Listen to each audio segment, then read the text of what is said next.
mostrada aqui é uma palavra grega, que é a palavra eclésia. Eclésia. E, dois Ks, L, E, dois Ks, E, L-E-S-A, eclésia. Vocês acharam, não?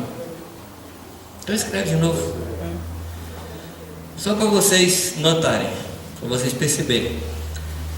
Na realidade, a palavra eclésia é uma junção de duas palavras. É uma preposição, correto? Que a preposição é ek, e o verbo kaleo. Então é ek, kaleo. Daí vem a palavra eclésia. E essa palavra em português, ela foi traduzida para igreja. Então a igreja, no grego, é eclésia. E-K e depois, não, eclésia, E-K-K-L-E-S-I-A. Pegou? Eclésia. E na realidade são duas palavras. É a palavra, o sufixo ek e a raiz kaleo. O ek fala de origem, é um movimento saindo de algum lugar. A palavra, ou a preposição ek. E a palavra kaleo é chamado. Então a palavra eclésia significa aqueles que foram chamados de um lugar para o outro, que saíram de uma condição e foram para outra condição. Então eclésia significa chamados para fora. Mas não é só chamados para fora, é chamados com um objetivo. Deu para entender, não? Depois ele vai escrever a palavra e vocês vão copiar, se quiserem copiar. Não precisa copiar, tá? É importante que a gente saiba português, grego não. Porque para praticar já está difícil em português, o grego então vai ser pior, né? Nós vamos ler alguns versículos da palavra que expressa exatamente isso que eu estou falando. Quem foram as pessoas, Anderson, que você separou? Êxodo 5:1, quem vai ler? Então lê com voz forte assim. Êxodo 5:1. Você vai anotar e ela vai ler. Achou? É logo depois de Gênesis. Depois foram Moisés e Arão e disseram a Faraó: assim diz o Senhor, Deus de Israel: deixa ir o meu povo, para que celebre uma festa no deserto. Deixa ir o meu povo. Deixa ir de onde? Deixa ir de onde? Do Egito. De uma situação de escravidão. A palavra pergunta: pode uma nação nascer de uma noite para o dia? Pode. Pode. O povo de Deus, a nação hebraica, ela nasceu de uma noite para o dia. Do dia 13 para o dia 14. Dormiram escravos e acordaram uma nação. Dormiram sob o jugo de Faraó e acordaram no reino de Deus. Eles foram chamados de um lugar para outro. Mas quando Deus fala para Moisés falar com Faraó, ele diz: deixa o meu povo ir para fazer o quê? O que é que diz o texto aí? Para que me celebre. Para que me celebre. Então a igreja não é só chamada para sair do Egito, ela é chamada para celebrar. Amém? Amém. Então o chamado da igreja é para celebrar. No Egito não dá para celebrar. Amém? Amém? O próximo texto, o versículo 3, capítulo 5, 3. Quem é que vai ler? Então eles disseram: o Deus dos hebreus nos encontrou. Portanto, deixa-nos agora ir, caminho de 3 dias ao deserto, para que ofereçamos sacrifícios ao Senhor, e Ele não venha sobre nós com pestilência e com espada. Se no primeiro versículo fala: deixa o meu povo ir para que me celebre, nesse versículo fala o quê? Para que ofereçamos sacrifício. Todas essas ideias estão no Novo Testamento, porque a igreja de Deus é casa espiritual levantada para oferecer sacrifícios agradáveis ao Senhor. Amém, amados? O que é que eu estou fazendo aqui? Eu estou mostrando a vocês qual é a identidade da igreja e qual é o serviço da igreja. Versículo 16, o que é que diz? 7:16, capítulo 7, versículo 16. Capítulo 5, 16. O Senhor Deus dos Hebreus me enviou a ti para te dizer: deixa ir o meu povo para que me sirva no deserto. É 7,16? 7,16, não 5,16. Para que me sirva. Sirva onde, amados? No deserto. Vocês lembram do que eu comentei ontem à noite sobre o deserto? Mudou o conceito sobre o deserto? Não. Mudou o conceito? Quem pensa assim, eu estou num deserto, estou numa situação muito difícil. Pois bem, eu comentei ontem com os irmãos que foi no deserto que Deus se revelou ao povo. Onde é que tinha a coluna de fogo, amados, à noite? Onde é que tinha a nuvem de glória do Senhor? Onde é que o sapato não acabou? Onde é que a roupa não se puiu? Onde é que o pão veio? Onde é que a rocha brotou água? Onde é que a lei foi revelada? Onde é que o povo, onde é que Deus cuidava do povo como um pai cuida do seu filho? Então o deserto é o lugar do encontro com Deus, e não lugar de se lamentar. Amém? Então quando você falar deserto, faz uma festa e não se lamente, porque é o lugar do encontro com Deus. Amém? Capítulo 8, versículo 1. Depois disse o Senhor a Moisés: chega-te a Faraó e diz-lhe: assim diz o Senhor, deixa ir o meu povo para que me sirva. Deixa ir para que ele me sirva. Sair do Egito para poder servir. Amém, amados? Não é sair do Egito para ficar sem fazer nada. Sai do Egito para trocar de Senhor. Antes o Senhor era Faraó, agora o Senhor é o nosso Jesus Cristo. Amém? É uma troca de senhorio. Capítulo 9.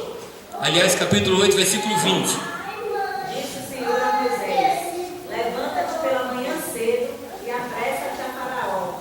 Eis que ele sairá às águas, e diz-lhe: assim diz o Senhor, deixa ir o meu povo para que ele sirva. Deixa o meu povo ir para que me sirva. Amém? Capítulo 9, versículo 1.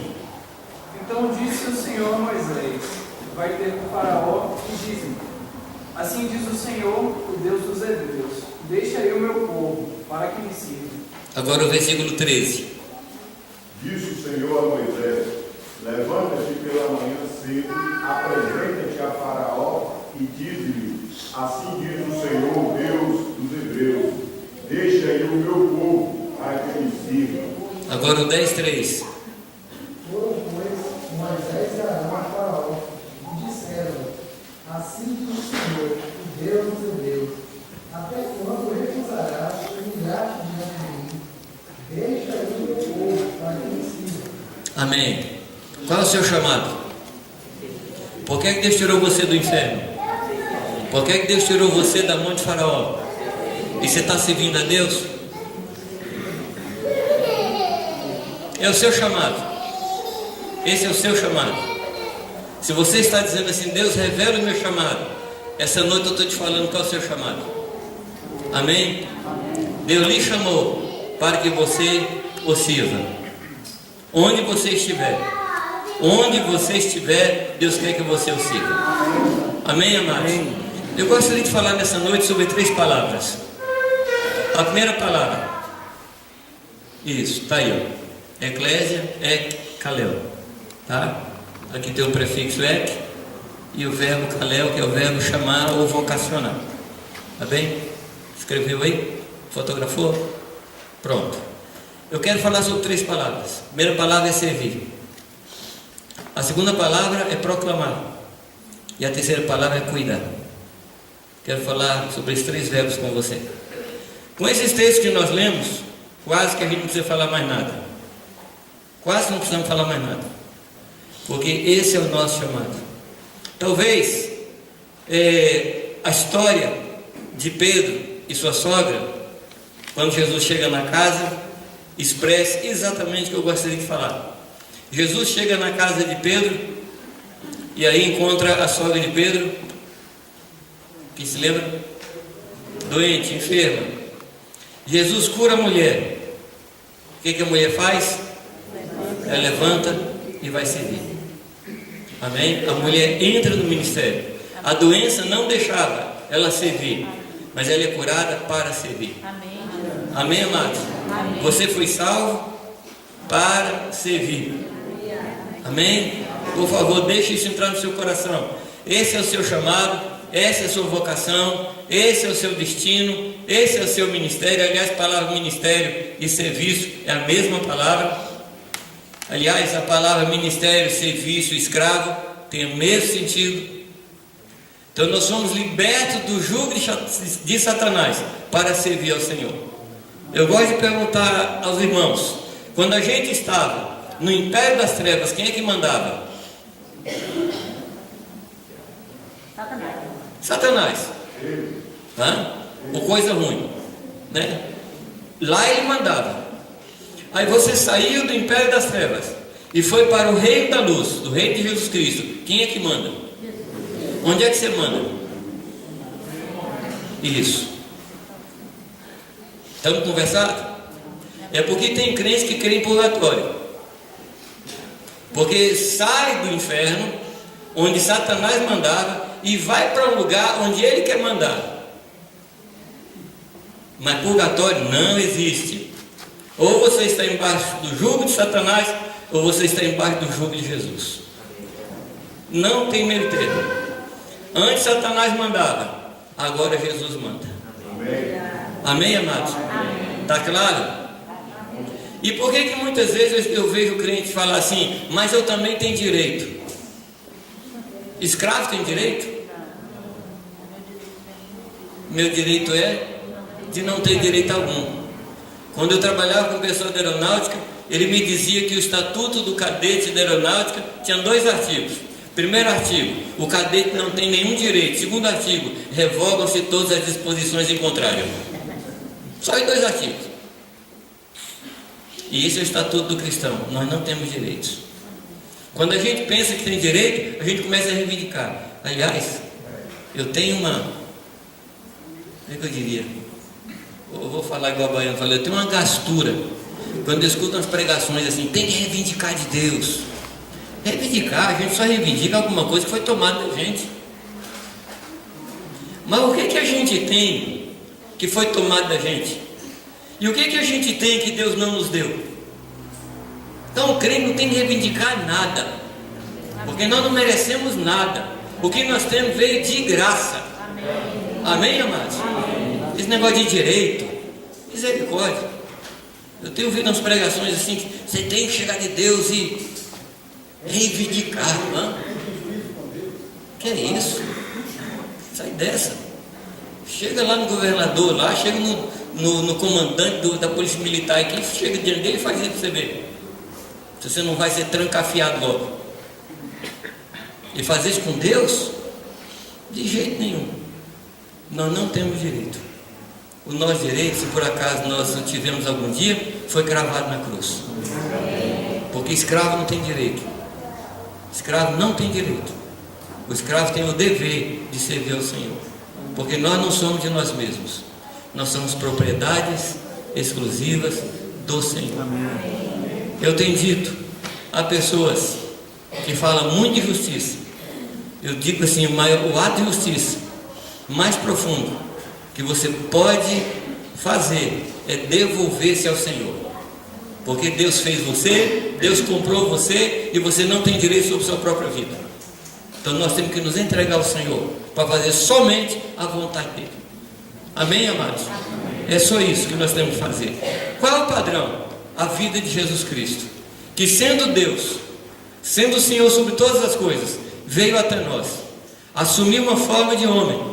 Como homem, ele foi servo, ele foi escravo e foi obediente até a morte, e morte de cruz. Amém, amados? E o conselho de Paulo, a instrução de Paulo é que nós devemos ter essa mesma atitude de Jesus Cristo, sendo servos, humildes, colocando sobre o Senhor todo o direito e sobre nós todo o dever. E nós, amados, devemos considerar os nossos irmãos como superiores nossos. Então, servir a Deus, servindo aos irmãos. Nós estamos aqui para servir. E servir a quem, amados? Servir ao Senhor Jesus. Mas eu pergunto, onde é que está Jesus hoje? Olha do lado que você vê Ele. Olha do lado que você vê Jesus. Amém. Você tem que servir Jesus nessa pessoa que está do seu lado. Aleluia. Amém? Amém. A palavra diz que nós precisamos considerar os outros superiores a nós. Ou seja, a pessoa é superior a mim, na sua opinião, no seu jeito de ser, a sua maneira de falar, ela é melhor do que eu. Aleluia. Obrigado, Liz. Pelo menos você está comigo. Sabe o que acontece? Às vezes a gente fala assim, não, eu sou o menor dos servos. Mas isso, amados, é só fachada. É só fachada. Mas nós precisamos viver isso de verdade. Amém. Se a pessoa é superior a você, a opinião dela é melhor do que a sua. Sim ou não? O que ela ensina é melhor do que o que você ensina. O que ela prega é melhor do que você prega. Ou não é? Ele fala assim, bom, eu não sou melhor, mas também não sou pior. Aí a coisa fica feia. A coisa fica feia. Paulo, olhando para si mesmo, ele dizia que ele era o maior pecador, ou o pior pecador. É assim que ele olhava para si e pensava. Hebreus capítulo 10, verso 5 diz assim, amados: por isso, ao entrar no mundo, falando de Jesus, aí pode desligar, Éder. Por isso, ao entrar no mundo de sacrifício e oferta, não quisestes, antes um corpo me formaste, não te deleitastes com holocaustos e ofertas pelo pecado. Então eu disse, eis aqui estou lendo Hebreus 10, agora o versículo 7, eis aqui estou, no rolo do livro está escrito a meu respeito, para fazer, ó Deus, a tua vontade. Quem está falando isso, amados? É o Senhor Jesus. E ele diz que ele está aqui para fazer a vontade do Pai. Depois de dizer, como acima, sacrifícios e ofertas, não quiseste nem holocaustos e oblações pelo pecado, nem com isso deleitastes, coisas que se oferecem segundo a lei. Então acrescentou, e aí ele fala de novo, eis aqui estou para fazer, ó Deus, a tua vontade. Podemos falar a mesma coisa, amados? Senhor, estamos aqui para fazer a tua vontade. Não a minha vontade, Senhor, mas a tua vontade. Você tem uma ideia clara do que é a cruz? Você tem ideia do que é a cruz? Às vezes a gente relaciona a cruz com pessoas, com trabalho, mas não é isso não. Não, eu tenho um filho que é uma cruz, eu tenho uma mãe que é uma cruz, eu tenho um marido que é uma cruz, eu tenho esposa que é uma cruz, eu tenho só que é uma cruz. Não, não é nada disso. Cruz, amados, é onde duas vontades se encontram. A minha vontade e a vontade de Deus. E duas vontades, aqui de novo, princípiozinho de física. Duas vontades não subsistem no mesmo lugar, no mesmo espaço, no mesmo tempo. Uma das vontades tem que morrer, ou a minha, ou a de Deus. Duas vontades não subsistem. E é aí que a cruz opera. Amém? É aí que a cruz opera. A cruz opera na nossa vontade. Você tem ideia qual foi o momento que Jesus morreu? Qual foi o momento que ele entregou sua vida ao Pai? Teve um momento, não confunda não, tá? Teve um momento que ele entregou o Espírito. Mas onde foi que ele entregou a vida? Lá no Getsemane.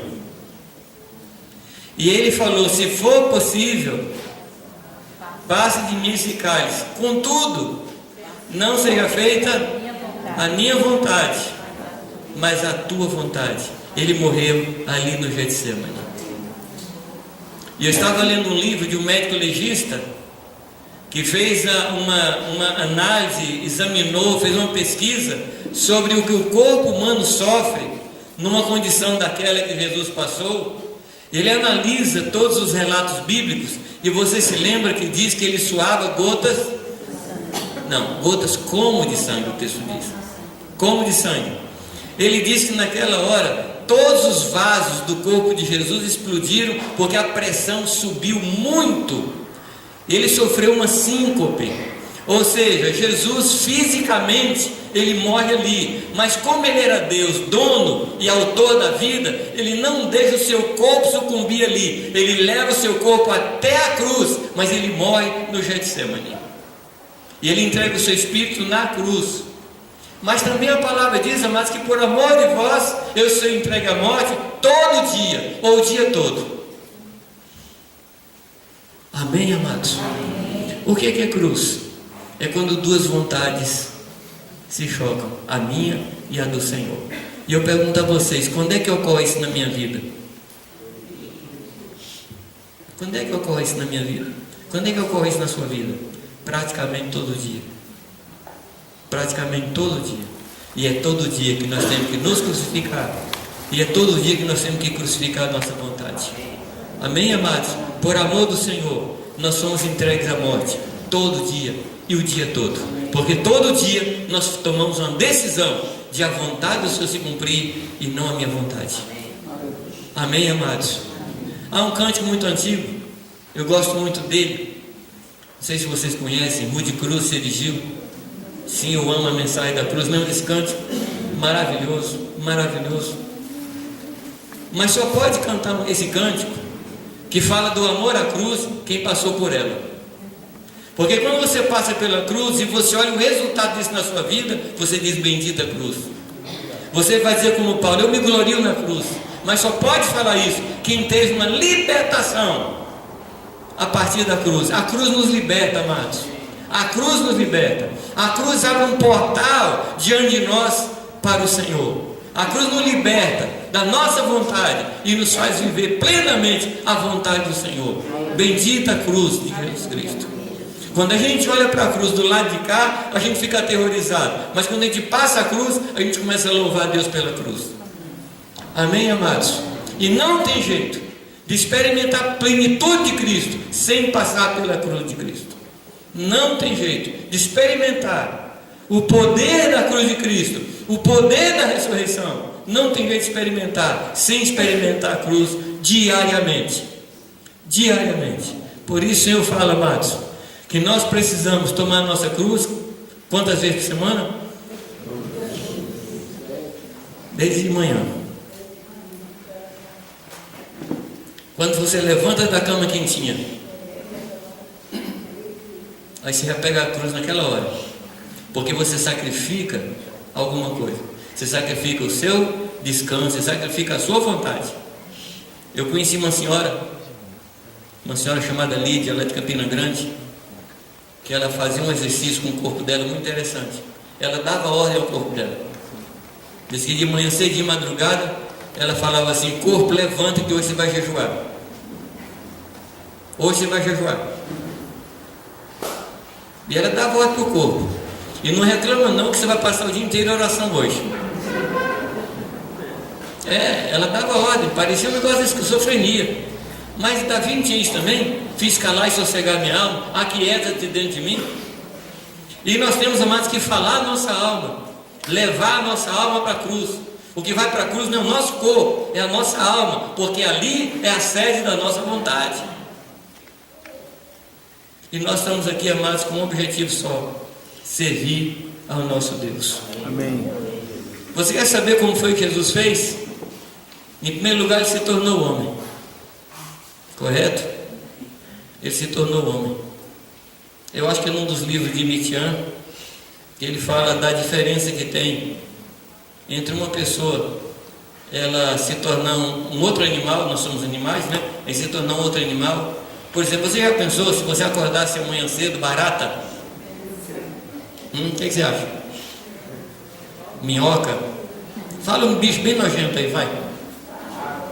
Então, mas se você virasse rato, era criatura virando criatura.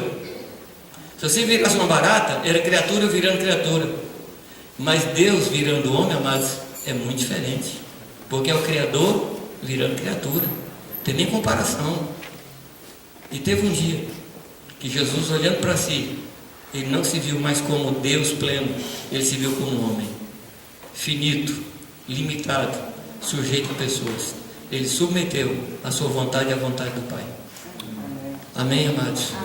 Eu gosto muito de um cântico, um outro canto que eu gosto, que diz, nós nunca saberemos, como é que é? Eu nunca saberei o preço que ele pagou. Eu nunca saberei, porque eu não faço ideia da distância que ele desceu. Eu não faço ideia da distância que ele desceu para vir até aqui. Eu não faço ideia. Eu não faço ideia do preço que ele pagou por mim. Então, amar, tudo que eu fizer por ele é muito pouco em relação ao que ele fez por mim. Amém, amados? Eu não estou falando para a gente se entregar ao serviço dele por obrigação, mas por gratidão. Por gratidão. Jesus, ele foi sujeito à lei que ele mesmo fez, ele se sujeitou. Ele foi apresentado segundo a lei. As rolinhas foram mortas na sua apresentação segundo a lei. Ele se submeteu à lei.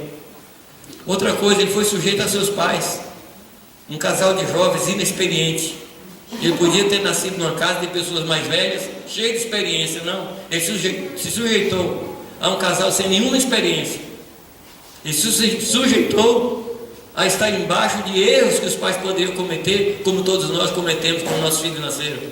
Ele se sujeitou a isso. Ele se sujeitou a uma profissão muito humilde, que ele podia ter nascido filho do sumo sacerdote. Ele era o sumo sacerdote, podia ter nascido filho de Zacarias, igual o João Batista, mas ele nasceu filho de um carpinteiro. E eu não sei se você tem ideia de como era um carpinteiro naquela época.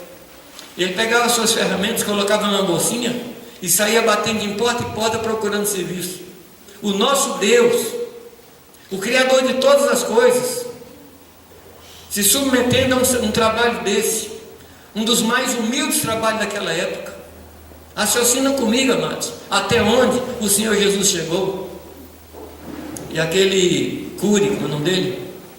Augusto Cury, ele diz que Jesus Cristo escolheu a profissão de carpinteiro para que todo dia ele se lembrasse do prego com o qual ele ia ser cravado na cruz. Então, cada vez que ele pregava um prego numa mesa, numa cadeira, numa cama, ele estava profetizando sobre o que ele ia sofrer e sempre trazendo para si a dor que vinha no futuro dele. Esse foi o nosso Jesus. Amém. E foi chamado do filho do carpinteiro. Podia ter sido chamado filho do rei, o filho do sacerdote, chamado filho do carpinteiro. E por fim, ele foi vendido como um escravo vendido. Um escravo era vendido por 30 moedas. Foi por 30 moedas que o nosso Jesus foi vendido. Amados, não tem mais para onde descer. Não tem mais para onde abaixar. E o nosso Jesus não se satisfez em ficar só nessa terra. Ele desceu até o inferno. Ele foi até o inferno. Não tem limite, amados, para o amor de Deus. A palavra diz, amados, que Ele nos amou e tendo amado, Ele amou até o fim. Eu fui fazer uma pesquisa para ver se até o fim, se era uma ideia de relógio, de calendário, ou era consequência. E a ideia ali do até o fim é de consequência. E tendo nos amado, amou até as últimas consequências.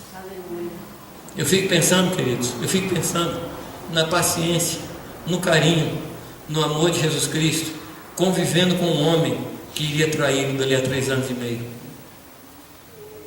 O que você faria se você tivesse um companheiro que você sabia que ele ia trair você? Você ficaria de olho nele. Camarada, estou de olho em você, hein? Faz nada errado não que eu te corto. Encheu esse homem com o Espírito Santo, deu dons a esse homem, deu ministério a esse homem saiu fazendo sinais, e Jesus entrega o dinheiro, porque era uma equipe pobre. As pessoas que andavam com Jesus eram pessoas pobres, e Jesus entrega o dinheiro para esse tomar conta. Eu nunca colocaria dinheiro na mão do traidor. Mas nós estamos falando de Jesus. Nós estamos falando de Jesus, Amém. que veio para servir Aleluia. e nos deu exemplo de serviço. Amados, não há nada que nós possamos fazer que seja mais profundo e mais baixo do que Jesus Cristo fez. Nada, nada. Então, meu amado, sirva, que você nasceu para servir. Estamos aqui para servir. Estamos nessa terra para servir. E servir a quem, amados? Servir a todos os necessitados. Servir aos piores homens da terra. Servir às piores mulheres da terra. Porque, de fato, nós somos piores que qualquer um. Nós somos piores do que qualquer um. Em Mateus 25, amados, Mateus 25 fala de serviço. E Mateus 25 está tratando do juízo. Vocês lembram do texto? Jesus diz assim: vinde a mim, benditos do meu Pai. E ele explica por que ele fala isso. Você lembra, não? Porque eu tive fome e eu tive sede, eu estive nu, eu estive preso. E aí o discípulo pergunta: Senhor, quando foi que te vimos nu, com sede, com fome e preso? Quando foi? O que Jesus responde, amados?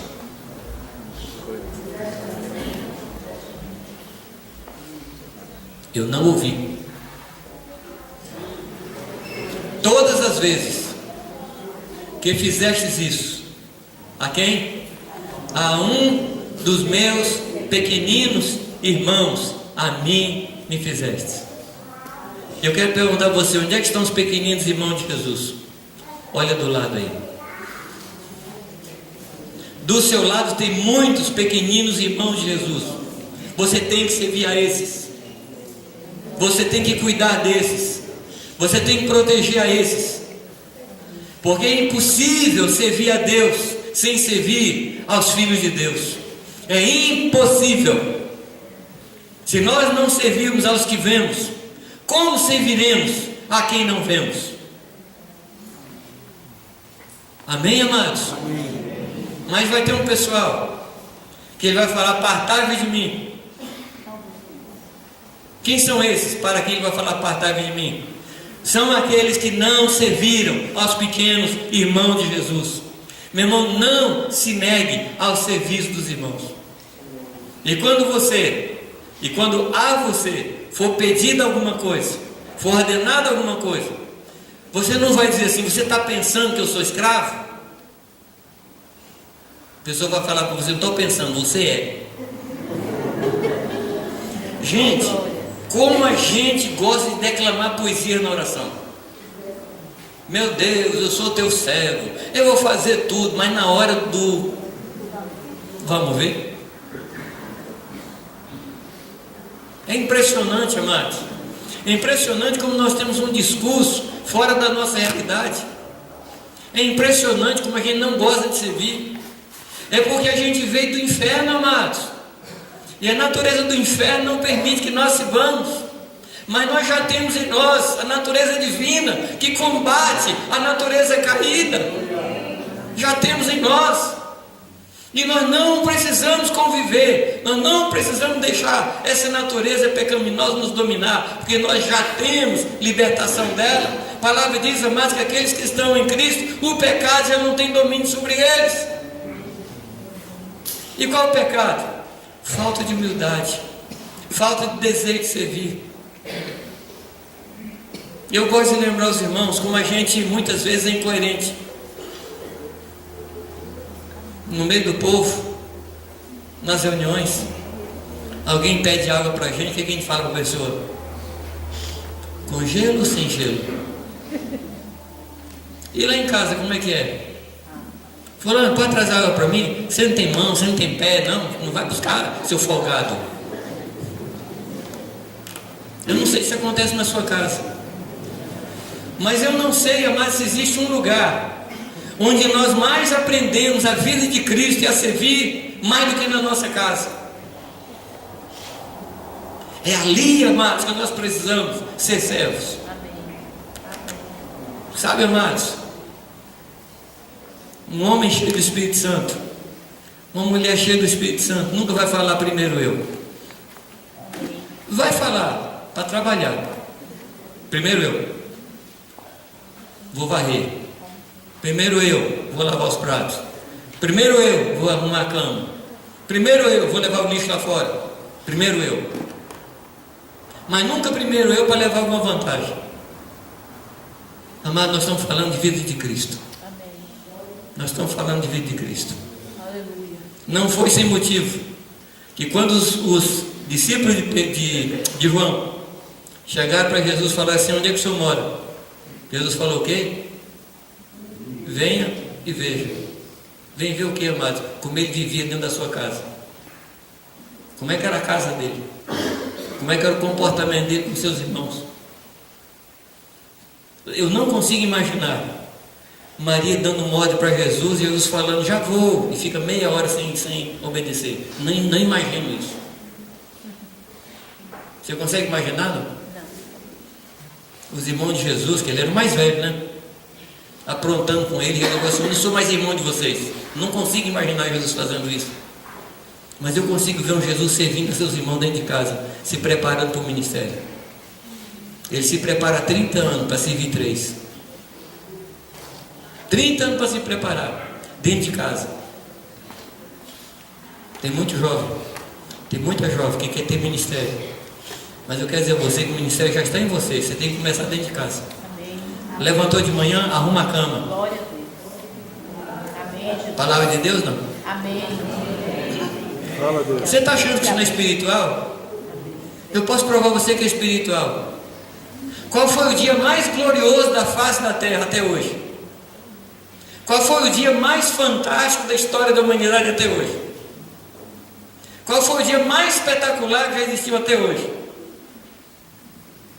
Conta para mim. O dia da ressurreição. Mas Jesus ressuscita e dobra o lençol. Quando o povo chega, o lençol está dobrado lá na beirada da cama lá. Se dobrar o lençol não fosse importante, de ressurreição, ele mandava os anjos dobrar.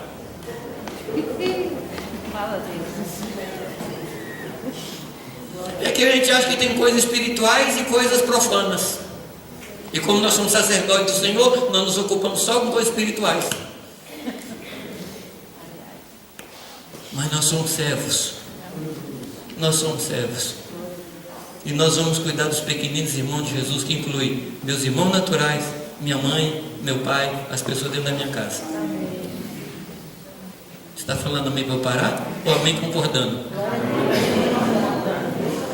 Me avisa aí para eu saber direitinho para onde eu vou. Você nasceu para servir. Eu nasci para servir. E eu só posso cumprir meu ministério servindo os pequeninos irmãos de Jesus Cristo. Amém? Todas as vezes que fizestes isso a um dos meus pequeninos irmãos, a mim me fizestes. A segunda coisa, nós estamos aqui para proclamar. Amém? Nós não temos outro motivo para viver senão para proclamar o nome do Senhor Jesus Cristo. Hoje de manhã nós falamos que nós somos nação santa, geração eleita, povo de propriedade exclusiva do Senhor, para proclamarmos as virtudes daquele que nos chamou das trevas para a sua maravilhosa luz. Nós temos 2 tipos de proclamação. Uma proclamação é proclamar as coisas que o Senhor faz. Deixa eu perguntar aqui, alguém aqui recebeu alguma bênção de Deus nesse ano aqui? Nesse ano agora, 2018? Dá para contar? Dá para contar, não? Várias. Foram várias. Uma só, uma minha. Eu estava orando por uma viagem que não tinha condições de acontecer. Deus veio com providência. Estava orando pela cura de problema de saúde de minha mãe e aconteceu comigo. Amém. Amém. E hoje à noite também vai acontecer, não vai? Amém. Vai acontecer ou não? Amém. Nós temos um Deus vivo. Amém? Então isso fala de anunciar as obras de Deus. E a palavra fala para anunciar as suas obras. Mas assim, sem desvalorizar isso aqui, Mas você vai encontrar pessoas que não temem a Deus, que são bêbadas, são devassas. Ela vai dar algum testemunho do que Deus fez na vida de algum parente crente. Não, eu creio nesse negócio também de crente, porque minha mãe também, meu pai, meu avô. Você vai escutar testemunho do que Deus faz, até dentro das penitenciárias.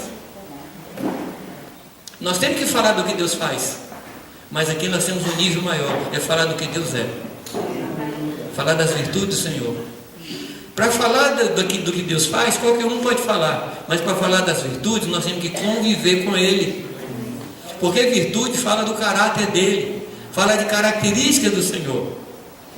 Eu queria que você citasse para mim alguma característica de Deus que lhe encanta, que lhe atrai, que lhe surpreende. Fala alguma coisa de Deus. Quem é Deus para você? Pai. Hã? Pai. Pai. Pai amoroso. Fiel. Será? Hã? Simples. Ele é simples. Que mais? Conselheiro. Maravilhoso conselheiro. Isso. Será que nós não temos, amados, de falar para as pessoas essas coisas? Há uma história na Bíblia até engraçada. Jesus chega para um cego e cura o cego, lembra não? Aí esse rapaz está lá no templo e os fariseus não se conformam que ele tenha sido curado. Quer dizer, enquanto o homem estava cego, eles estavam tranquilos da vida. É um negócio estranho, né?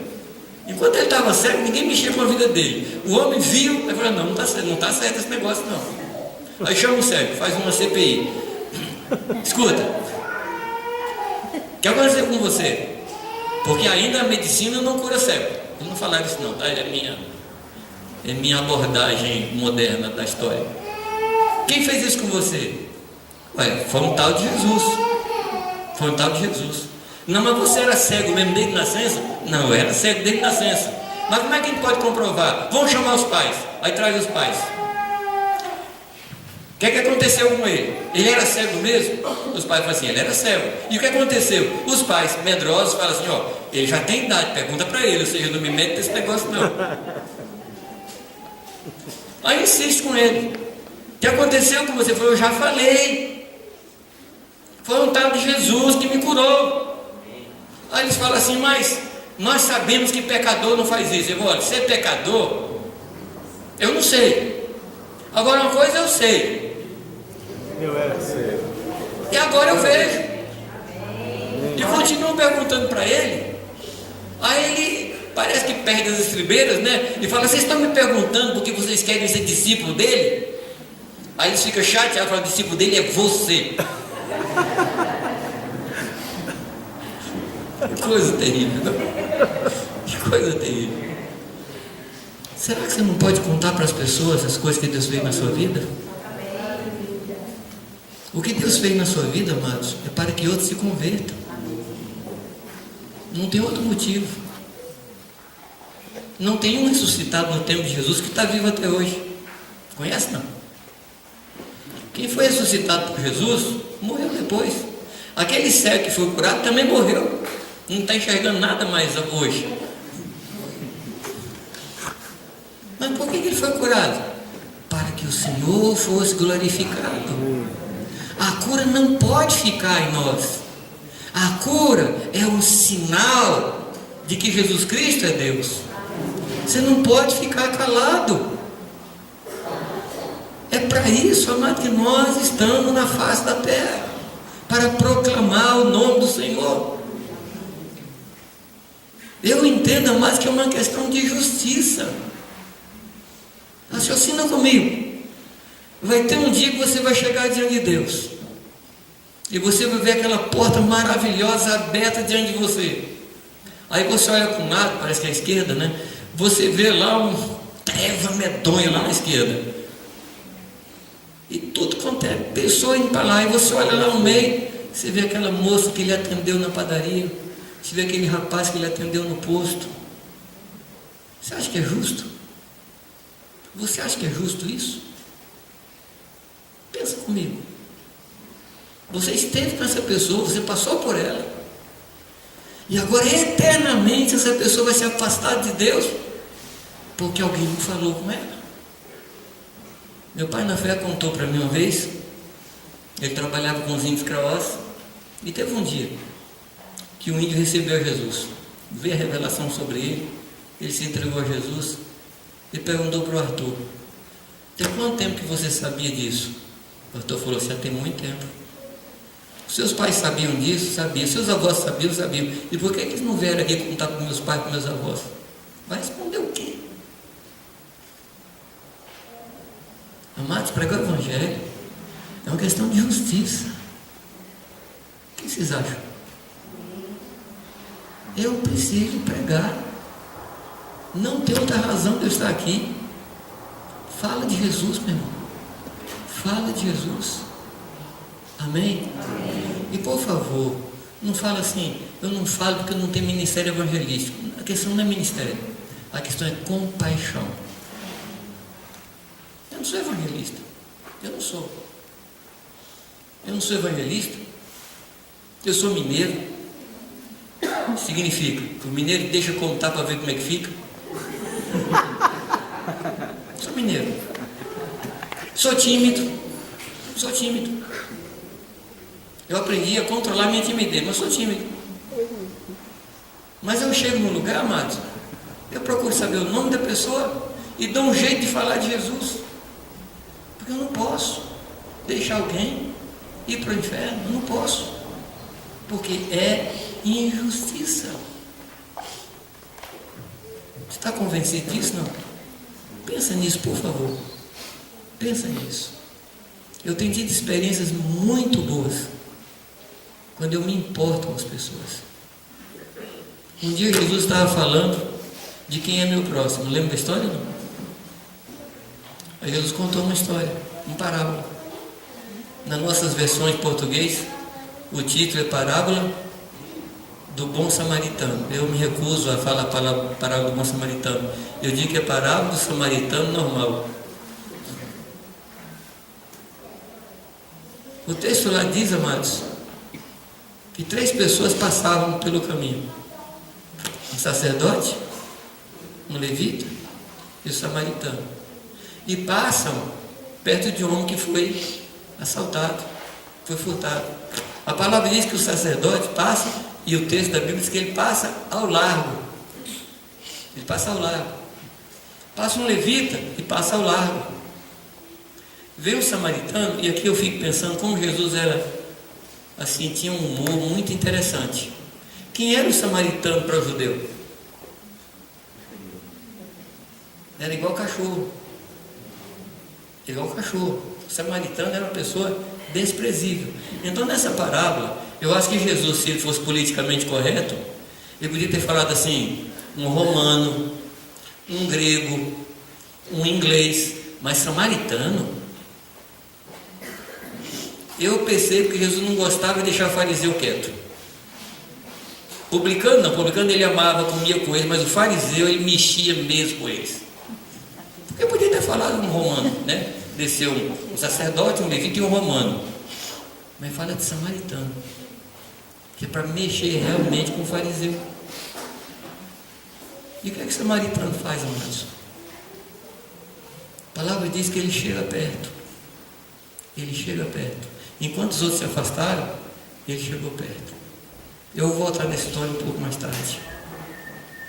E ele coloca o samaritano como padrão para nós. Ele mostra para nós que a questão não é geográfica, é uma questão de coração. É uma questão de coração.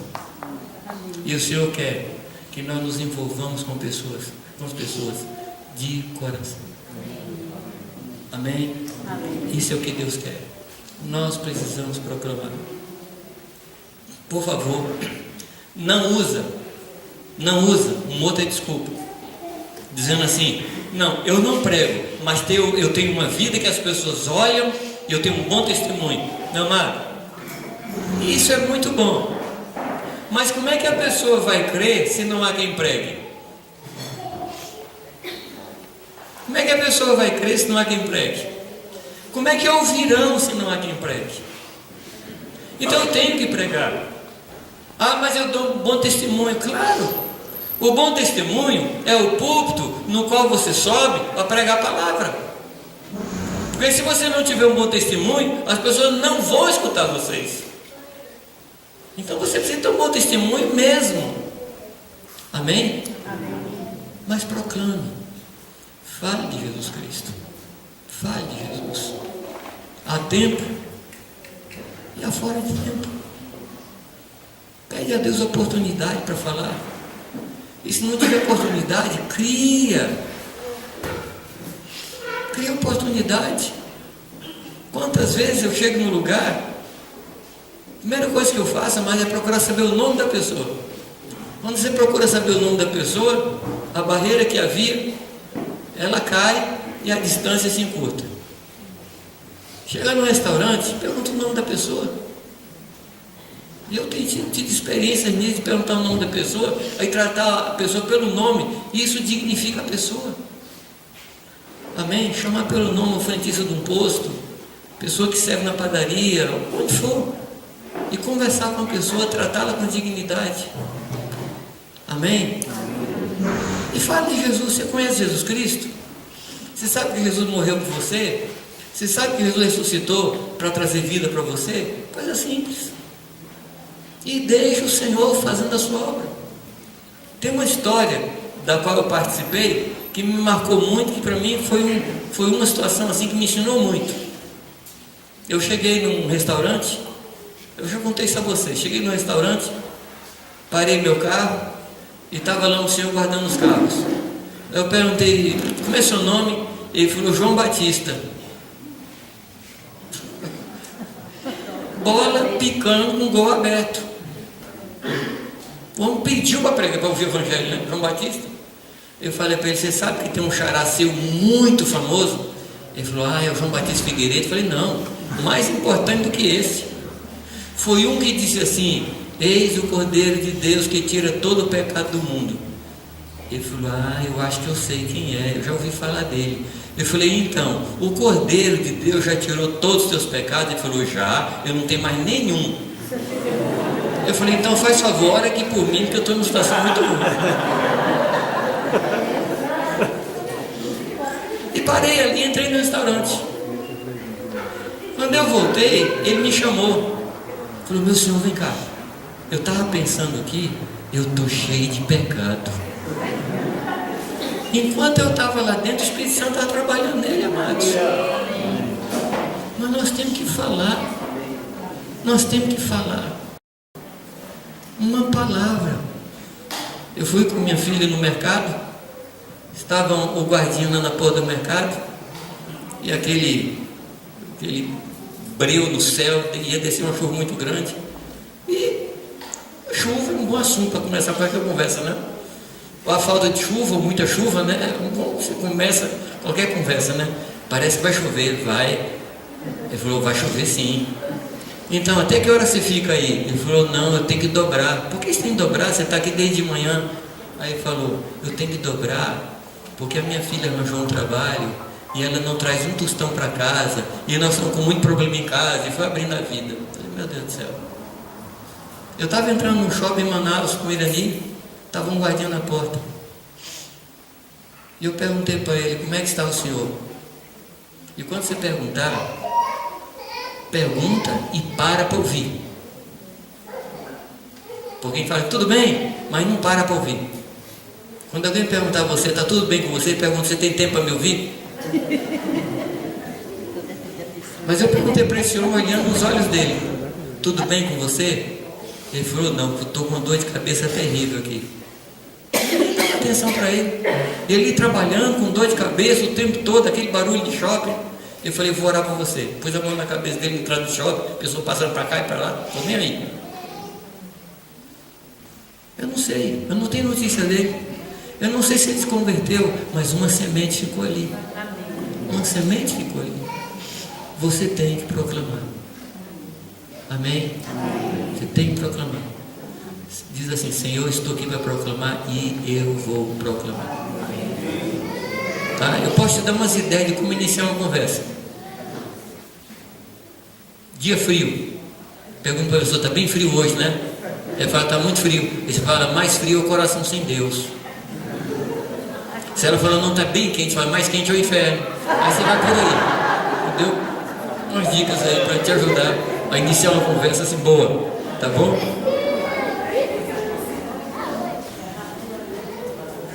Proclama. Terceira coisa, cuidar. Você sabe qual é a maior igreja do Brasil hoje? Você sabe qual é a maior igreja do Brasil hoje? Não? É o povo desviado. É a maior igreja do Brasil hoje. É o povo que está fora. E a maior parte desse povo está fora porque não houve quem cuidasse deles. Não houve alguém que se aproximasse, trouxesse para perto, ensinasse a escritura, orasse, ensinasse a orar, ensinasse a buscar Deus. Nós temos que não somente proclamar, mas nós temos que cuidar dessas pessoas, fazê-las discípulos de Cristo. Amém, amados? Há um mandamento. O mesmo Deus que falou não matar, que nós não devemos matar, que nós não podemos matar, é o mesmo Deus que diz que nós devemos fazer discípulos. É o mesmo Deus. Nós não podemos obedecer uma coisa e desobedecer outra. Nós precisamos cuidar. Deixa eu só voltar com você na chamada parábola do bom samaritano. Deixa eu lhe mostrar algumas coisas que aquele homem fez.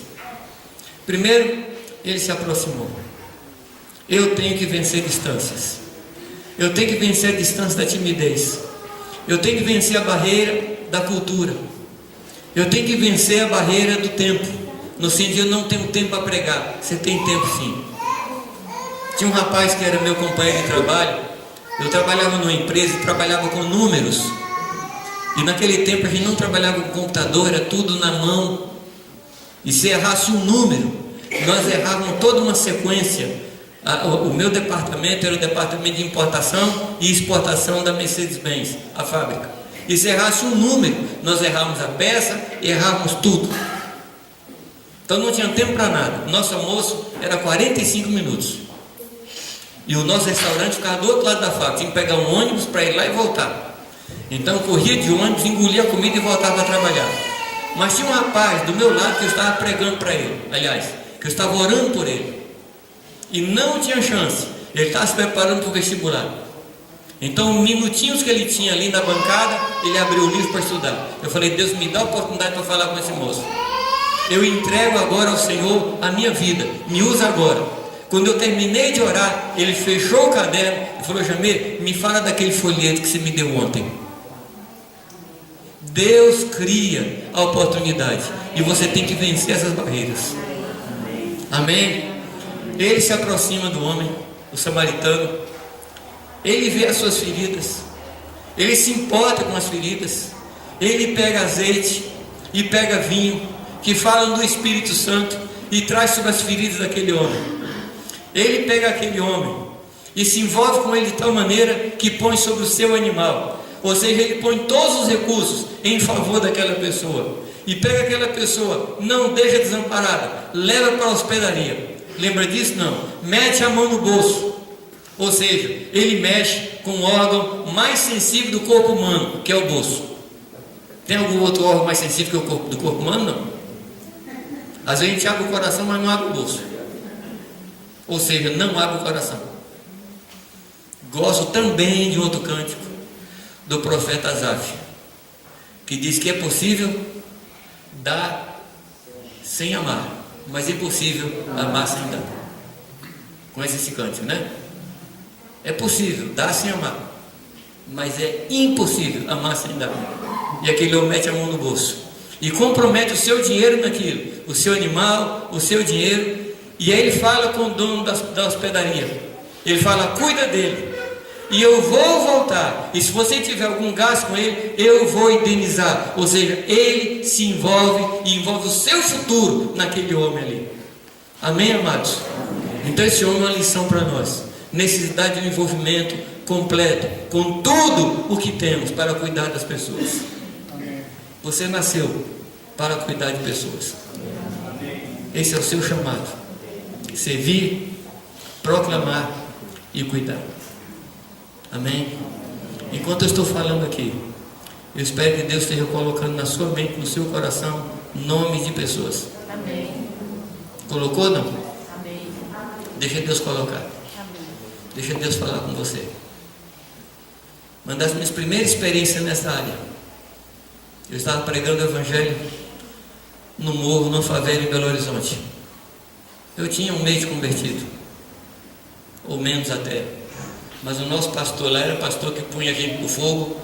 A gente nem tinha esfriado ainda a conversão, já punha a gente para pregar o Evangelho nos lugares, na boca mais quente de Belo Horizonte. Eu sei que eu estava pregando lá na favela, e o menino chegou para mim e falou assim: pastor, me chamou de pastor, não era nada. Falou: pastor, minha avó está encapetada, quer que você vá lá. Eu não sabia de nada. Aí eu fui lá, cheguei na casa lá, uma taperinha, uma casinha muito pobre. Eu entrei, o quadro era o seguinte: uma mulherzinha pequenininha, dos seus quase 80 anos, nua, pulando em cima da cama e gritando. Um quadro assim, dantesco. Eu falei: segura ela, põe roupa, pôs roupa, eu repreendi. E eu tinha que ir para a reunião de jovens, que era tardezinha. Aí eu achei que eu acalmei a mulher, e a mulher estava quieta. Quando eu fui sair, a mulher de novo levantou, arrancou a roupa, pulou de novo. Eu voltei lá, repreendi umas 3 ou 4 vezes. Quando eu vi que o que eu sabia tinha acabado, assim, o que eu sabia era, não dava para 2 demônios, não dava.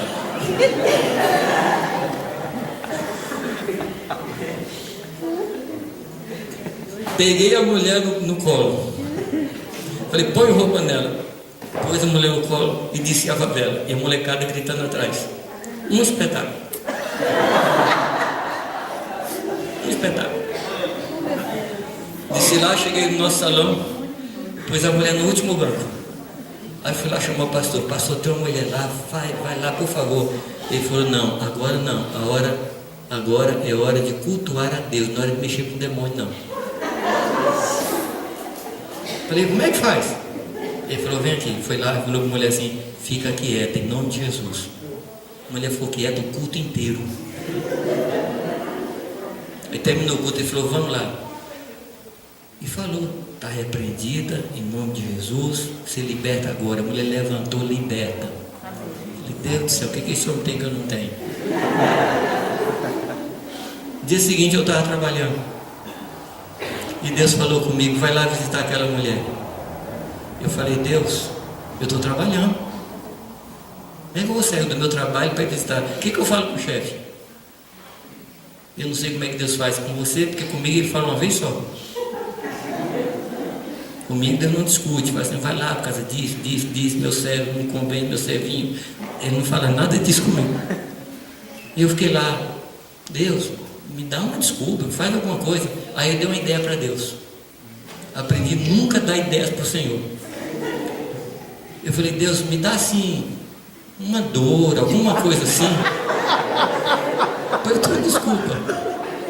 Eu não terminei de orar. Me atacou uma cólica hepática, que eu caí enrolado no chão. Nisso chegou meu chefe. O que aconteceu, João? Eu falei: estou com uma dor terrível. Ele falou: vai cuidar disso aí.